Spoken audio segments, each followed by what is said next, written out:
नमस्कार, मैं हेमंत बघेल आप सभी का बहुत बहुत स्वागत करता हूं मेरे इस YouTube चैनल में। आज के इस वीडियो में हम लोग बात करने वाले हैं स्वामी दयानंद सरस्वती जी के बारे में और उनके द्वारा स्थापित आर्य समाज के विषय में। सबसे पहले हम लोग स्वामी जी के प्रारंभिक जीवन के बारे में जानेंगे, उनके जीवन में क्या कुछ संघर्ष उन्होंने किया उसको जानेंगे, फिर किस प्रकार से आर्य समाज की स्थापना होती है और आगे फिर क्या कुछ घटनाएं घटित होती है, ये सारा कुछ हम लोग जानेंगे। इससे जो है अक्सर परीक्षाओं में क्वेश्चन पूछा जाता है, तो आप लोग वीडियो को आखिर तक जरूर देखिएगा और अच्छा लगे तो लाइक और शेयर भी करिएगा। तो चलिए हम लोग टॉपिक स्टार्ट कर लेते हैं। स्वामी दयानंद सरस्वती जी, देखिए पिछले वीडियो में हम लोगों ने राजा राम मोहन राय और ब्रह्म समाज के बारे में पढ़ा था, जिन्होंने भारत में जो हिंदू धर्म है उसमें जो व्याप्त कुरीतियां हैं उसको सुधारने का प्रयास किया था। तो ठीक उसी प्रकार से उसी तर्ज पर जो स्वामी दयानंद सरस्वती जी थे, इन्होंने अपने आर्य समाज के माध्यम से हिंदू धर्म की सर्वश्रेष्ठता को सिद्ध करने का प्रयास किया था। देखो, जो ब्रह्म समाज था वो भी अपने स्तर पर ठीक काम कर रहा था, लेकिन कहीं ना कहीं जो ब्रह्म समाज था वो हिंदू धर्म के रक्षक की भूमिका निभा रही थी। मतलब वो जो है उनका जो मुख्य उद्देश्य था आध्यात्म, और वो लोग जो है ईसाई धर्म के प्रचार को रोकना चाहते थे। जो लोग ईसाई धर्म को ग्रहण कर रहे थे उस चीज को वो रोकना चाहते थे, किसी तरह से हिंदू धर्म को बचाना चाहते थे। उन्होंने भी अपने स्तर पर काफी अच्छा काम किया था, सराहनीय कार्य किया था। राजा राम मोहन राय जी ने इसकी शुरुआत की थी। अग्रदूत माने जाते हैं भारत में पुनर्जागरण के। तो कुछ कमियां थी, जैसे कि जो ब्रह्म समाज था वो कहीं ना कहीं हिंदू धर्म की सर्वश्रेष्ठता को सिद्ध कर पाने में असमर्थ साबित हो रही थी। जो दयानंद सरस्वती जी थे वो केशव चंद्र सेन, जो कि ब्रह्म समाज के बहुत बड़े एक लीडर थे, उनसे भी वो मिलते हैं, काफी प्रभावित होते हैं। इसके बावजूद भी दयानंद सरस्वती जी ब्रह्म समाज में शामिल न होकर के अपना एक अलग संगठन खड़ा करते हैं, एक संस्था बनाते हैं जिसको हम लोग आर्य समाज के नाम से जानते हैं। और इनका उद्देश्य ये था कि पुनः हिंदू धर्म की सर्वश्रेष्ठता को सिद्ध करना। ये जो है हिंदू धर्म, प्राचीन जो वैदिक धर्म है उसको सर्वश्रेष्ठ मानते थे और उसकी सर्वश्रेष्ठता को सिद्ध करना इनका मुख्य उद्देश्य था। तो सबसे पहले हम लोग बात करेंगे कि स्वामी दयानंद सरस्वती जी का जीवन कैसा था, प्रारंभिक जीवन कैसा था।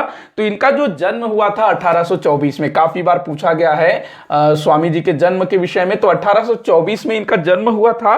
कहां इनका जन्म हुआ था? तो गुजरात में। मोदी जी वाला गुजरात, महात्मा गांधी जी का गुजरात। तो गुजरात में काठियावाड़ जहां से महात्मा गांधी जी संबंधित हैं, काठियावाड़ रियासत में उनका जन्म हुआ था ना। तो काठियावाड़ रियासत में मतलब काठियावाड़ क्षेत्र में एक रियासत था मौरवी। कुछ पुस्तकों में ना ये आपको ऐसा लिखा हुआ मिलेगा, मोरवी, ये ऐसा, तो कंफ्यूज मत होइएगा। मोरवी अथवा मौरवी ये रियासत था और इसके अंतर्गत एक छोटा सा बस्ती या फिर छोटा सा शहर आप लोग कह लो, टंकारा, यहां पर इनका जन्म होता है। इनके पिता का नाम था अंबा प्रसाद। पिता का क्या नाम था? अंबा प्रसाद, जो कि कट्टर ब्राह्मण थे। अंबा प्रसाद इनके पिता का नाम था, ये ध्यान रखेंगे। सॉरी, अंबा प्रसाद नहीं, अंबा शंकर। हाँ, अंबा शंकर इनके पिता का नाम था, अंबा शंकर। मैं अंबा प्रसाद बोल रहा था ना, अंबा शंकर इनके पिता का नाम था।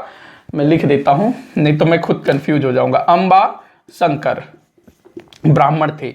तो इन्होंने अपने बेटे का नाम रखा मूल शंकर। जो दयानंद सरस्वती जी थे ना, इनका जो असल नाम था, जब इनका नामकरण किया गया तो क्या नाम रखा गया? मूल शंकर, इनका मूल नाम। काफी बार पूछा गया इनका मूल नाम, ध्यान रखेंगे। तो मूल शंकर इनका मूल नाम था। तो इनको जो है घर में ही शिक्षा दीक्षा इनकी शुरू हुई, प्रारंभिक शिक्षा।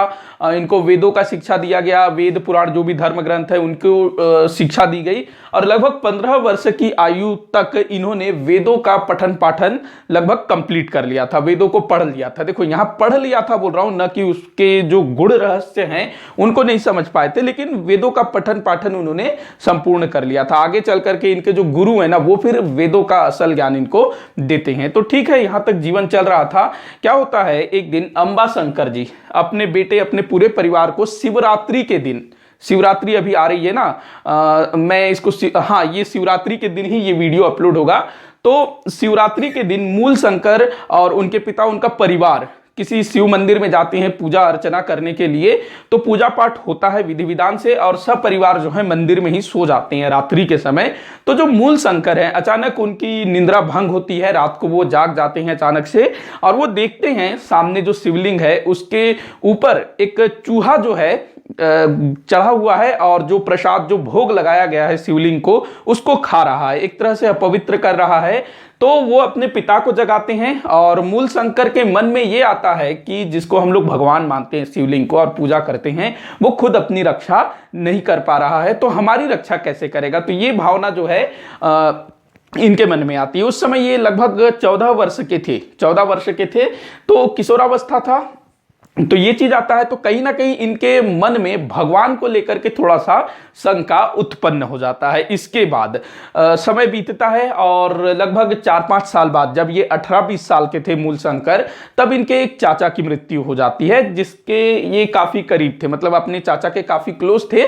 तो काफी दुखी हो जाते हैं अपने चाचा की मृत्यु से। इसके बाद ये अपने परिवार के लोगों से, अपने घर के आसपास के लोगों से प्रश्न करना शुरू कर देते हैं। किस तरह का प्रश्न? जिस तरह का प्रश्न गौतम बुद्ध ने किया था, उसी टाइप का प्रश्न ये करते हैं कि क्या हम मृत्यु पर विजय प्राप्त कर सकते हैं? क्या हम लोग मृत्यु को मतलब मौत आने वाली है तो क्या उसको हम लोग जीत सकते हैं क्या? तो ये प्रश्न करते हैं। तो यहां पर लोग इनको उत्तर देते हैं कि हम जो है मोक्ष और योग के द्वारा मृत्यु पर विजय प्राप्त कर सकते हैं। तो ये चीज इनको बोला जाता है। ठीक है, ये चीजें भी होती है। तो कहीं ना कहीं ये सारी चीजें जो है इनके दिमाग में, ये जो चीजें हो रही है आसपास की, भगवान क्या है, मृत्यु क्या है, संसार क्या है, तो ये सारा जो प्रश्न है इनके अंदर आ रहा होता है, लेकिन कोई भी इनके सवालों का सही सही जवाब नहीं दे पाता है। तो कहीं ना कहीं जैसी स्थिति महात्मा बुद्ध की, महावीर स्वामी जी की, जब वो गृहस्थ जीवन में थे, अपने परिवार के साथ थे, तो उनके साथ जैसे उनके मन में जो सवाल उत्पन्न हो रहे थे, कुछ कुछ वैसी ही चीजें मूलशंकर के साथ भी होती है। तो अब क्या होता है, जो अंबाशंकर जी हैं, जब मूलशंकर 21 वर्ष के हुए, अर्थात 1845, तो मूलशंकर ने क्या किया, अपने बेटे, चूंकि ये युवा हो चुका है तो इसके विवाह की तैयारी करते हैं। तो जो मूलशंकर को जैसे ही पता चलता है कि उनका विवाह होने वाला है, घर छोड़ के भाग जाते हैं। मेरे को जो है शादी वादी नहीं करना है, घर छोड़ के भाग जाते हैं, घर त्याग देते हैं और इधर उधर भटकते रहते हैं, काफी घूमते हैं। और लगभग 3 साल बाद, मतलब ये जो है 1845 ना, 1848 नर्मदा नदी के तट पर पहुंचते हैं। अच्छा, इस बीच ये ना बहुत सारे साधु सन्यासियों से मिलते हैं, उनसे प्रश्न करते हैं। इनके मन में जो भी उत्कंठा होती है, जो भी इनके दिमाग में जो प्रश्न उत्पन्न होते हैं, वो सब उन साधु सन्यासियों से भी पूछते हैं, लेकिन कहीं भी इनको सेटिस्फेक्शन नहीं मिल पाता है। 1848 में ये नर्मदा नदी के तट पर पहुंचते हैं, वहां पर भी काफी सारे साधु सन्यासियों से उनकी भेंट होती है और यहीं इनकी मुलाकात होती है परमानंद जी से। किनसे? परमानंद। और ये जो परमानंद जी थे, इनसे मूलशंकर काफी प्रभावित हो जाता है, मतलब ये प्रभावित हो जाते हैं मूलशंकर जी, और इनको लगता होगा कि ये वही व्यक्ति है जो मेरे सवालों का जवाब दे सकता है, और काफी अनुनय विनय करते हैं। मतलब जो मूलशंकर हैं वो परमानंद जी को काफी रिक्वेस्ट करते हैं कि मुझे आप अपना शिष्य बना लो, शिष्य बना लो। तो अंततः काफी अनुनय विनय के पश्चात परमानंद जी ने मूलशंकर को अपना शिष्य स्वीकार कर लिया। उसके बाद फिर जो परमानंद जी हैं वो मूलशंकर को वेद, वेदांत, उपनिषद, इन सब चीजों के बारे में बताना शुरू करते हैं, स्पेशली वेदों के बारे में, वेदांत के बारे में।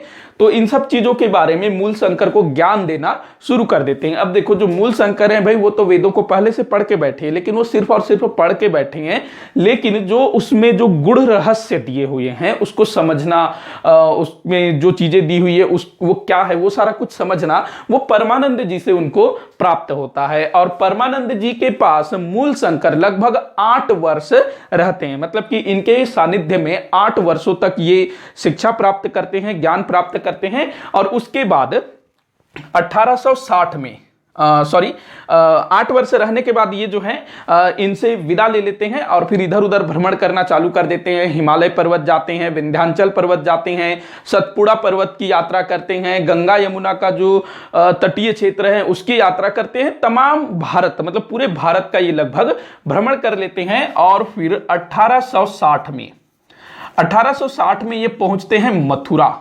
कहाँ? मथुरा। श्री कृष्ण जी की नगरी मथुरा में पहुंचते हैं यमुना नदी के तट पर, और यहां इनकी मुलाकात एक अंधे ब्राह्मण, क्या कहेंगे उनको, एक अंधे सन्यासी से होती है। सन्यासी, एक अंधे सन्यासी जिनको दिखता नहीं था, पूरी तरह से ब्लाइंड थे। उनका नाम था बिरजानंद। क्या नाम था? बिरजानंद। और ये जो है इनको फिर वेदांत वगैरह की शिक्षा देते हैं बिरजानंद।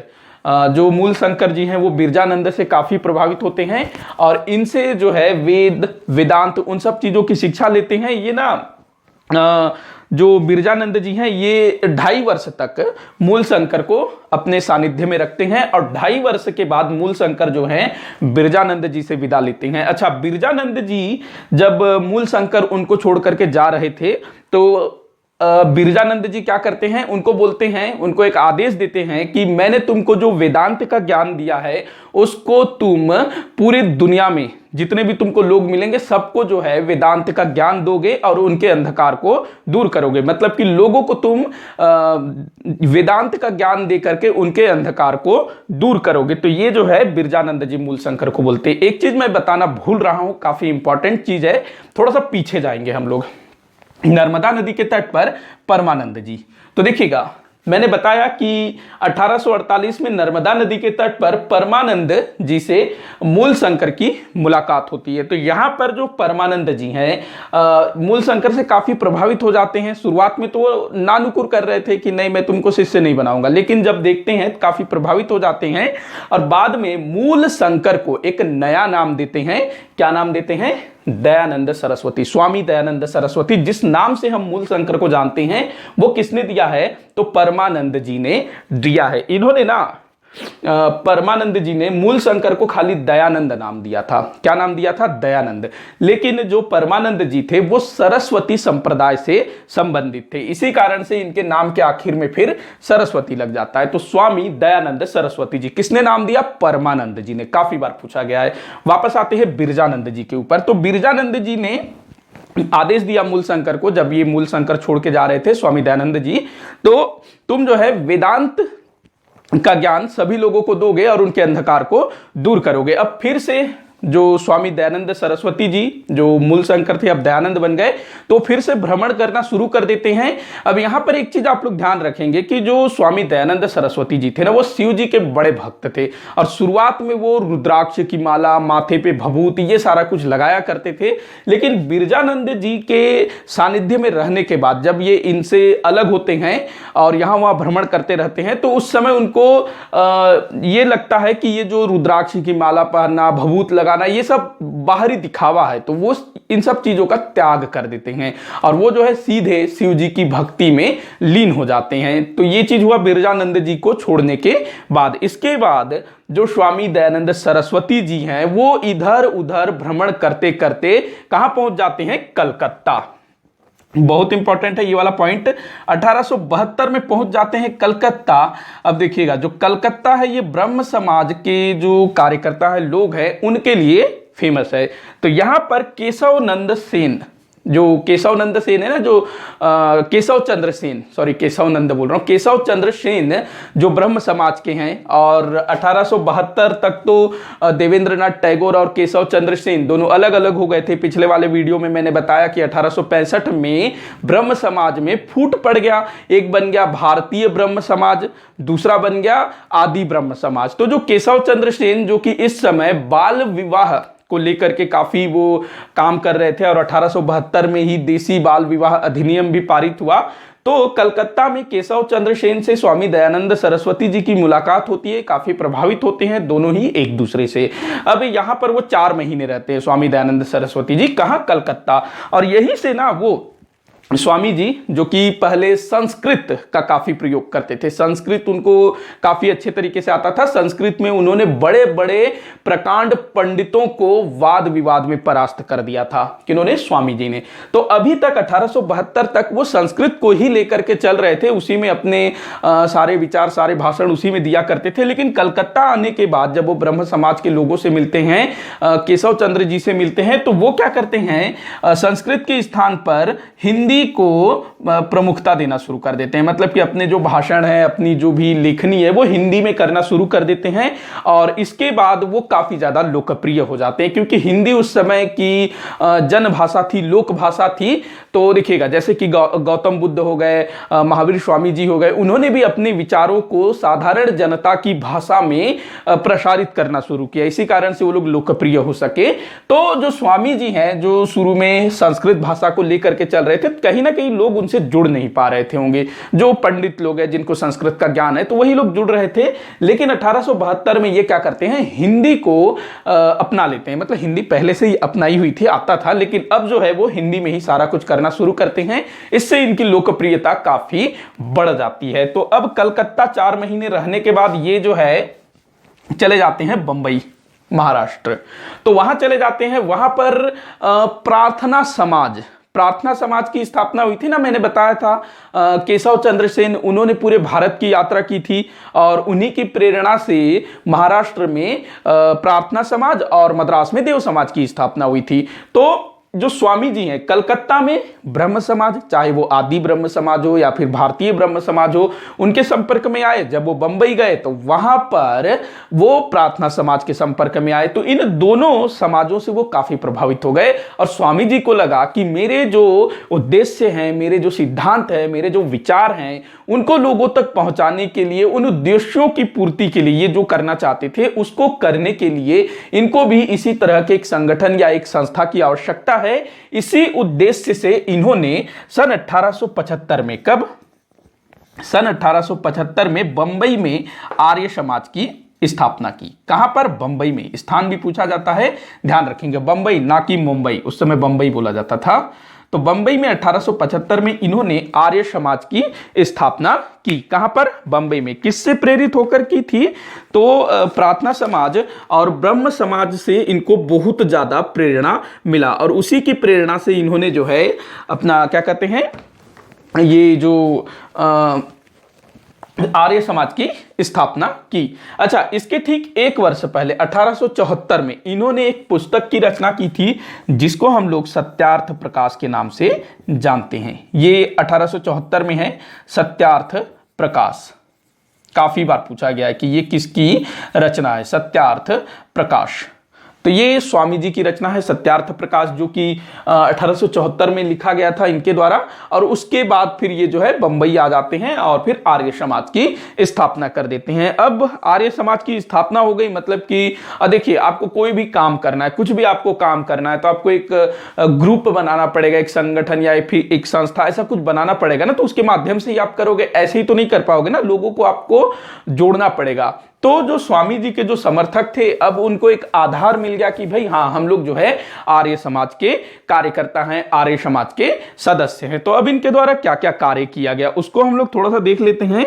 इनके सिद्धांत थोड़ा सा मैं आप लोगों को बता देता हूं। सिद्धांत क्या थे इनके, तो सबसे पहला चीज तो, चूंकि ये इनको वेदों में बहुत ज्यादा विश्वास था। स्वामी जी वेदों को ईश्वरीय ज्ञान मानते थे, वेदों को ईश्वरीय ज्ञान मानते थे, ईश्वर द्वारा रचित उसको माना करते थे, मतलब ईश्वर का दिया हुआ अनुपम भेंट ये मानते थे वेदों को। और वेदों का इन्होंने गहन अध्ययन किया था और इन्होंने ये निष्कर्ष निकाला कि वेद ही सर्वश्रेष्ठ है और हम भारतीयों की, हिंदुओं की जो प्राचीन वैदिक सभ्यता है वो महान है, उसकी संस्कृति महान है, सर्वश्रेष्ठ है। और इन्होंने इस समय, जिस समय के ये थे, उस समय हिंदू धर्म की सर्वश्रेष्ठता को सिद्ध करने का प्रयास किया। कि जैसे कि जो अंग्रेज आए थे वो लोग ईसाई थे, तो वो बोलते थे कि भाई तुम्हारा जो धर्म है वो कुछ नहीं, बेकार है, तुम लोग मूर्ति पूजा करते हो, बहुत सारे देवताओं की पूजा करते हो, हमारा ईश्वर बहुत शक्तिशाली है, हमारा धर्म सबसे महान है। तो ये जो है हिंदू धर्म जो कि काफी पुराना है, ईसाइयों से भी काफी पुराना है,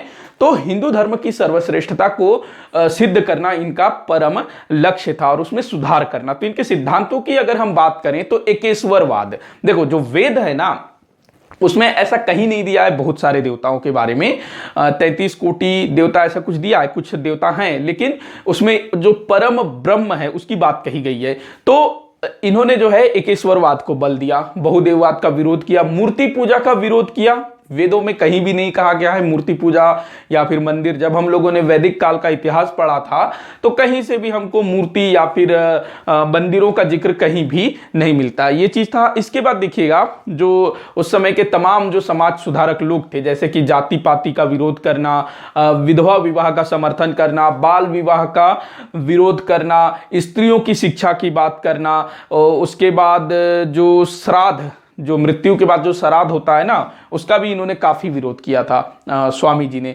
इसके अलावा इन्होंने जो लोग हिंदू धर्म को छोड़ करके दूसरे धर्म में चले गए हैं, स्पेशली इस्लाम कबूल कर लिया है या दूसरा कोई धर्म, तो वो अगर वापस हिंदू धर्म में आना चाहता है तो उसके लिए द्वार खोल दिए गए, मतलब कि आओ आपका स्वागत है। तो ये शुद्धि आंदोलन था इनका। इसके अलावा इन्होंने सभी लोगों को हिंदू धर्म में जैसे कि 4 वर्ण बताए गए हैं ना प्राचीन समय में, तो सबको समान माना। इन्होंने वर्ण व्यवस्था का आधार जाति जन्म को न मान करके कर्म को माना, मतलब कि वर्ण व्यवस्था का आधार कर्म को इन्होंने स्वीकार किया, मतलब व्यक्ति जो है कर्म से उसकी जाति डिसाइड होगी, ये इन्होंने बोला। और वेदों के पठन पाठन का सबको अधिकार होना चाहिए। तो ये कुछ इनके सिद्धांत थे या फिर इनके विचार थे। तो इनके द्वारा कुछ किए गए कार्य हम लोग देख लेते हैं। तो इन्होंने एक क्या कहते हैं, जो उस समय के जो रूढ़िवादी लोग थे, जो सुधारों का विरोध करते थे, उनके लिए क्या किया था, पाखंड खंडिनी पताका फहराया था। पाखंड खंडिनी पताका मतलब झंडा, पताका मतलब क्या होता है, फ्लैग। इस फ्लैग का नाम आप लोगों को याद रखना है, पाखंड खंडिनी पताका। ये जो है इन्होंने लहराया, पाखंड खंडिनी पताका, मतलब इनके द्वारा जो इनका जो झंडा रहा होगा, जो प्रतीक चिन्ह रहा होगा वो। इसके बाद देखिएगा हमारा जो हमारा जो प्राचीन वैदिक काल है, तो उसमें गायों का काफी महत्व है। जो गौचर है, गाय है, उनका काफी महत्व है। तो इन्होंने जो है गौ रक्षा का बीड़ा उठाया। उस समय गौ हत्या काफी हुआ करता था, तो इन्होंने जो है उसको रोकने के लिए और गौ माता की सेवा के लिए, गौ माता की रक्षा के लिए एक गौ रक्षिणी सभा गठित किया। गौ रक्षिणी, इसको कई स्थानों पर ना रक्षिणी के स्थान पर करुणा भी आपको मिलेगा।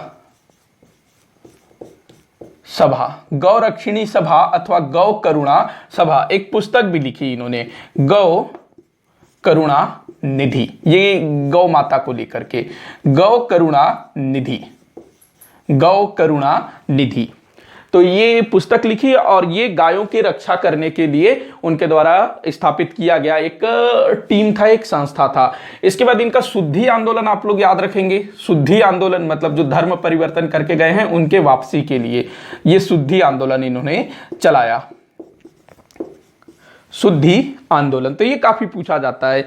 तो जो लोग भी अपना धर्म छोड़ करके दूसरे धर्म में गए हुए हैं उनको पुनः वापस हिंदू धर्म में शामिल होने का अधिकार दिया गया था। इन्होंने वेदों को ईश्वरीय ज्ञान मान करके एक नारा दिया था जो बड़ा फेमस था, मतलब इनकी वेदों में बहुत ज्यादा आस्था थी। वेद 4 है ना, ऋग्वेद, सामवेद, यजुर्वेद, अथर्ववेद, उसी की मैं बात कर रहा हूं। तो उन वेदों को, जैसे कि इतिहास में भी वेदों में भी कहा गया है कि जो वेद है अपौरुषेय है, मतलब वेदों की रचना किसी पुरुष ने नहीं की है, देवताओं ने की है, ऐसा खुद वेदों में लिखा गया है। वेदों को अपौरुषेय अर्थात वेद किसी पुरुष द्वारा रचित नहीं है, ऐसा खुद वेदों में लिखा गया है। तो जो स्वामी जी हैं वो इस चीज को पक्का मानते हैं कि जो वेद है वो ईश्वर द्वारा दिया गया ज्ञान है। तो इन्होंने नारा दिया, वेदों की ओर लौटो, वेदों की ओर लौटो। देखो जो कर्मकांड है ना, जो कर्मकांड है, जो भी आडंबर है, पशु बलि हो गया, दुनिया भर का यज्ञ हवन, ये सब चीजें होता था ना, तो इन सब चीजों का स्वामी जी ने विरोध किया। पशु बलि देना गलत है, श्राद्ध करना गलत है, जितना भी कर्मकांड है, यज्ञ हवन, ये सब गलत है। ये चीजें वेदों में नहीं मिलती है, ऐसा स्वामी जी का कहना था। तो उन्होंने क्या बोला, वेदों की ओर लौटो, मतलब वेदों को पढ़ो, जानो क्या है असल में और हम कर क्या रहे हैं, मतलब वेदों में क्या दिया हुआ है और हम जो है वेद का नाम लेकर के ही बोल रहे हैं कि भाई सती प्रथा तो हमारे ग्रंथों में दिया हुआ है, जाति पाति छुआछूत हमारे ग्रंथों में दिया हुआ है, धार्मिक ग्रंथों में, ऐसा लोग बोल रहे हैं। जबकि जो स्वामी जी थे उन्होंने खंडन किया कि भाई वेदों को पढ़ो तो पहले, मतलब वेदों की ओर लौटो का क्या मतलब है, ऐसा थोड़ी कि हम जो आधुनिकता की ओर जा रहे हैं फिर से पीछे जाएं, ऐसा नहीं था। वेदों की ओर लौटो का तात्पर्य है कि जो वेद में जो ज्ञान दिया हुआ है उसको समझो, उसको पढ़ो, उसको जानो, उसके बाद कुछ करो, कुछ बोलो, ये इनका मानना था। तो वेदों की ओर लौटो इनका प्रसिद्ध नारा था और अक्सर ये चीज जो है परीक्षाओं में पूछा जाता है। अच्छा, ये जो गौ करुणा ये जो है ना गौ करुणा सभा या गौ रक्षिणी सभा, ये 1882 में स्थापित हुआ था। कब? 1882 में। और इसके ही कुछ समय बाद, ये जो 1882 में गौ करुणा सभा स्थापित हुआ, उसके कुछ ही समय बाद 30 अक्टूबर 1883 में स्वामी जी की मृत्यु हो जाती है। इस समय ये मात्र 59 वर्ष के थे। तो ये चीज आप लोग ध्यान रखिएगा। कुछ और चीजें हम लोग देख लेते हैं स्वामी जी और आर्य समाज से जुड़ा हुआ। देखिएगा 1875 में न्यूयॉर्क, अमेरिका में है ना न्यूयॉर्क, वहां पर थियोसॉफिकल सोसाइटी की स्थापना होती है। कब? 1875 में। और हमारे भारत में 1879 में, कब? 1879 में थियोसॉफिकल सोसाइटी भारत आया। तो जब ये भारत आया तो 1881 तक थियोसॉफिकल सोसाइटी जो है आर्य समाज के लोगों के साथ मिल करके काम करते हैं, लेकिन 1881 में फिर दोनों जो संगठन है अलग अलग हो जाते हैं। तो ये पॉइंट भी आप लोग ध्यान रखेंगे, आपसे पूछा जा सकता है। इसके बाद अगला जो चीज मैं आपको बताऊंगा, इन्होंने ना एक ये बोला कि जो भारत है वो भारतीयों के लिए, जैसे कि इन्होंने नारा दिया वेदों की ओर लौटो, तो वैसे ही इन्होंने उस समय, जैसा कि हमारा भारत गुलाम था, तो इन्होंने बोला कि जो भारत है वो भारतीयों के लिए है। इसके अलावा इन्होंने एक और वक्तव्य दिया था कि जो देसी राजा, एक मिनट में इसको देख लेता हूं किस टाइप से इन्होंने बोला था, ये काफी अच्छा चीज है। हाँ, बुरे से बुरा देसी राज्य अच्छे से अच्छे विदेशी शासन से अच्छा है। मतलब कि मान लो हमारे भारत में जो पहले जो राजे महाराजाओं का शासन था, अंग्रेज क्या बोलते थे, तुम्हारे जो राजा महाराजा हैं उनको शासन करना नहीं आता था, हम अच्छे से शासन कर रहे हैं, ये अंग्रेजों का कहना था। तो स्वामी जी बोलते हैं कि बुरे से बुरा देसी शासन, मतलब कि हमारे देश का बुरे से बुरा शासन अच्छा है। किसकी तुलना में? दूसरे देश के शासक अगर हमारे यहां आकर के शासन करेंगे तो उनसे अच्छा तो भाई हमारे देश का अपना जो बुरा से बुरा जो राजा है, बुरा से बुरा जो शासक है, उसका शासन अच्छा है। मतलब कि बुरे से बुरा शासन विदेशी, बुरे से बुरा देसी राज्य अच्छे से अच्छे विदेशी शासन से अच्छा है। मतलब कि विदेशी शासन कितना ही अच्छा क्यों ना हो, वो भाई धन लूट करके अपने देश ले जाएगा ना, हमारे यहाँ थोड़ी ही खर्च करेगा, अपने देश लेके जाएगा, क्योंकि वो तो इसको अपना घर नहीं मान रहा है। अंग्रेजों ने कभी भी ना भारत को अपना घर नहीं माना, ये चीज आप लोग ध्यान रखना। ये अच्छी बात भी है कि उन्होंने कभी भारत को अपना घर नहीं माना। अगर वो लोग भारत को अपना घर मान लेते ना, तो आज हम लोग अपने ही घर में, अपने ही देश में मेहमान बन के रह जाते। जो हालत आप लोग देखिएगा, जो दक्षिण अफ्रीका हो गया, चाहे वो ऑस्ट्रेलिया हो गया, अमेरिका हो गया, वहां के जो मूल लोग थे, जो पहले से रहा करते थे, उनका आज कोई अधिकार ही नहीं है। वो लोग मतलब वहां बिल्कुल लो क्लास समझे जाते हैं। तो यही हमारे साथ होता अगर वो हमारे भारत को भी अपना घर मानते। खैर वो अलग टॉपिक है। तो इन्होंने बोला कि बुरे से बुरा शासन अच्छे से बुरे से बुरा देसी शासन अच्छे से अच्छे विदेशी शासन से अच्छा, ये चीज इन्होंने बोला। एक और चीज इन्होंने ना, जो हम लोग पढ़ते हैं स्वराज, जो अपने बाल गंगाधर तिलक जी, उनका एक नारा है ना, स्वराज मेरा जन्म सिद्ध अधिकार है, इसको मैं लेकर के रहूंगा।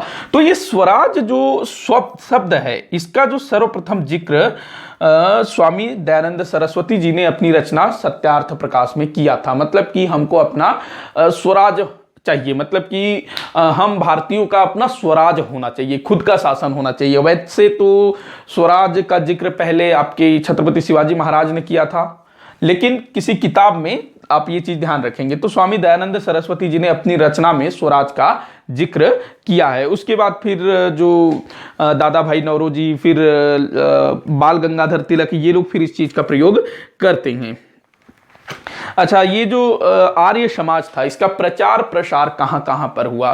तो इसकी स्थापना हुई थी बंबई, मतलब कि महाराष्ट्र इसका केंद्र रहा। तो महाराष्ट्र के बाद ये राजस्थान में भी इसका प्रचार प्रसार होता है, बिहार में भी इसका प्रचार प्रसार होता है, पंजाब में इसका बहुत ज्यादा प्रचार प्रसार हुआ।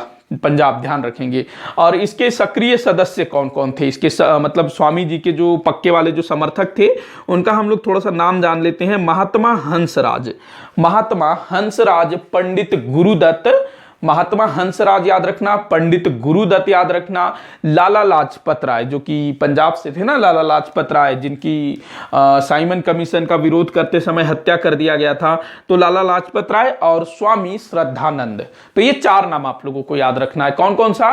पहला तो आप लोगों को याद रखना है महात्मा हंसराज, दूसरा पंडित गुरुदत्त, तीसरा लाला लाजपत राय और चौथा स्वामी श्रद्धानंद। ये चार नाम आप लोगों को ध्यान रखना है। जैसा कि मैंने बताया, स्वामी जी की मृत्यु 1883 में हो गई, 59 वर्ष की आयु में। और इनकी मृत्यु के लगभग 10 वर्ष बाद ये जो आर्य समाज है, इसमें फूट पड़ जाता है, विभाजन हो जाता है। क्योंकि कुछ लोग जो है पाश्चात्य शिक्षा का समर्थन कर रहे थे और कुछ लोग जो है भारत का जो देसी शिक्षा है, वैदिक शिक्षा है, उसका समर्थन कर रहे थे। तो देखिएगा, जो स्वामी जी थे, वैसे तो ये सब चीजों को लेकर के चलने में विश्वास करते थे, मतलब पाश्चात्य शिक्षा के खिलाफ तो नहीं थे, लेकिन जो आधुनिक ज्ञान विज्ञान है उसको ये दिलवाना चाहते थे। बाकी जो अंग्रेजों की गुलामी है या फिर अपना संस्कृति को पूरी तरह से त्याग करके दूसरे की संस्कृति को आत्मसात कर लेना, इसके ये पक्के वाले विरोधी थे। लेकिन पाश्चात्य ज्ञान विज्ञान के ये समर्थक थे स्वामी जी।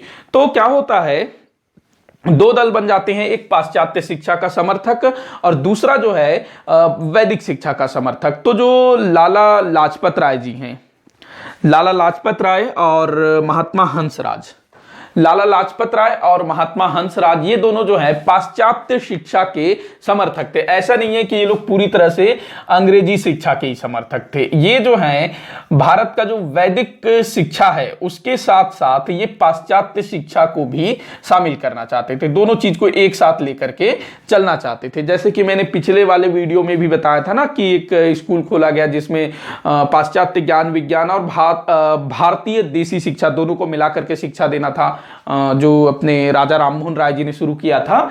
तो लाला लाजपत राय, नाम लिख ही देता हूं मैं, लाला लाजपत राय, दूसरा नाम महात्मा हंसराज। तो इन दोनों ने मिलकर के दयानंद एंग्लो वैदिक स्कूल स्थापित किया। दयानंद एंग्लो वैदिक विद्यालय या कॉलेज, इसको आप लोग बोल सकते हो, विद्यालय, जिसको शॉर्ट में डीएवी बोला जाता है ना, डीएवी, दयानंद एंग्लो वैदिक विद्यालय। मतलब कि जो दयानंद सरस्वती जी के ये लोग शिष्य थे ना, तो यहां पर एंग्लो अंग्रेजी वो शिक्षा दी जाएगी। अंग्रेजी से तात्पर्य ऐसा नहीं कि अंग्रेजी भाषा उनको सिखाया जाएगा। जो पाश्चात्य ज्ञान विज्ञान है, चाहे वो विज्ञान से संबंधित हो, चिकित्सा से संबंधित हो, जो भी चीज हो, वो सारा कुछ सिखाया जाएगा। साथ ही साथ हमारा जो वैदिक ज्ञान है, हमारा जो भारतीय शिक्षा पद्धति है, उसके माध्यम से भी यहां पर शिक्षा दिया जाएगा। दोनों को मिला करके ये ठीक चीज है। उसके बाद जो दूसरा धड़ा था, जो वैदिक शिक्षा का समर्थक था, मतलब पाश्चात्य शिक्षा का कट्टर विरोधी था, तो वैदिक शिक्षा को ये लेकर के चल रहे थे। इनके जो लीड कर रहे थे स्वामी श्रद्धानंद जी, स्वामी श्रद्धानंद जी। तो देखिएगा, जो स्वामी श्रद्धानंद जी थे, इन्होंने ना हरिद्वार है ना गंगा नदी के तट पर, हरिद्वार, तो यहां पर एक स्थान है कांगड़ी, वहां पर कांगड़ी में इन्होंने गुरुकुल की स्थापना की।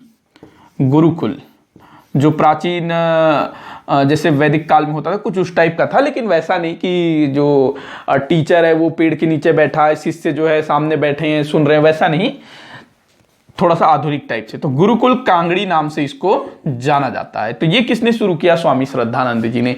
तो ये जो है 1892-93 में ये विभाजन हुआ था। कब? 1892-93 में ये विभाजन हुआ था। और आज भी आप लोग देखिएगा जो दयानंद एंग्लो वैदिक स्कूल है वो काफी चलते हैं और काफी अच्छी वहां पर पढ़ाई होती है। तो ये सारा कुछ आप लोग ध्यान में रखिएगा। तो इतना सब कुछ स्वामी दयानंद सरस्वती जी और आर्य समाज के बारे में आप लोग ध्यान रखेंगे। इससे ज्यादा कुछ पूछता नहीं है, अगर कुछ होगा तो मैं आप लोगों को अपडेट करता रहूंगा। तो वीडियो जो है यहीं पर समाप्त होता है। आप लोग मुझे कमेंट के माध्यम से बताइएगा अगर आपको कुछ भी डाउट होता है या फिर कहीं भी लगता है कि मैंने कोई गलती की है तो जरूर बताइएगा ताकि मैं इसको सुधार सकूं। वीडियो को जितना हो सके उतना आप शेयर कर दिया करिएगा। वीडियो अच्छा लगा हो तो लाइक जरूर करिएगा और चैनल को सब्सक्राइब करना बिल्कुल भी मत भूलिएगा। वीडियो को आखिर तक देखने के लिए बहुत बहुत धन्यवाद।